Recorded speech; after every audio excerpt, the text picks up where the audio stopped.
Civil unrest can occur unexpectedly, triggered by events like officer-involved shootings or election outcomes. Law enforcement agencies must be prepared with a well-coordinated plan to maintain safety and restore order. Interagency collaboration is crucial for a successful response.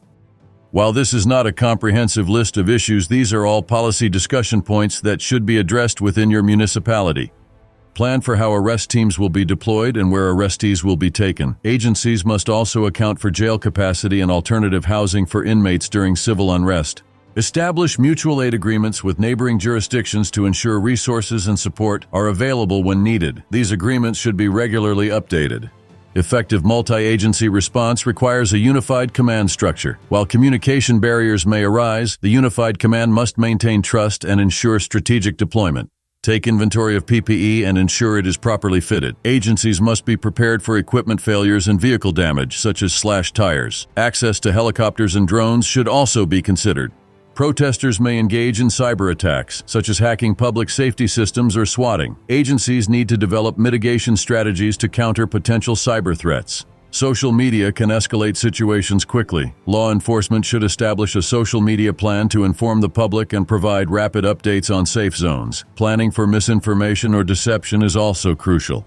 Agencies must plan for National Guard deployment, considering logistics like communication, interoperability, and legal review of procedures.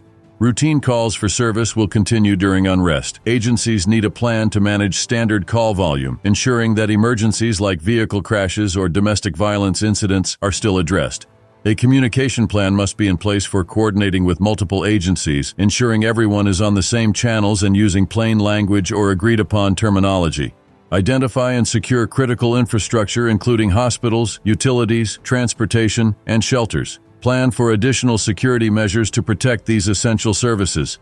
Collaborate with Public Works for assistance with removing graffiti and providing barriers like sandbags during unrest. Public Works should notify law enforcement of any suspicious or threatening graffiti. When planning for a crisis, ensure the protection of shelters by not publicizing their locations, and consider the possibility of role abandonment among all emergency responders. Have policies in place for managing less lethal options, donations, and ongoing media engagement throughout and after the event. Developing a civil unrest strategy involves input from all emergency responders and stakeholders. Agencies must understand their resources and limitations to ensure timely, informed decisions are made during a crisis.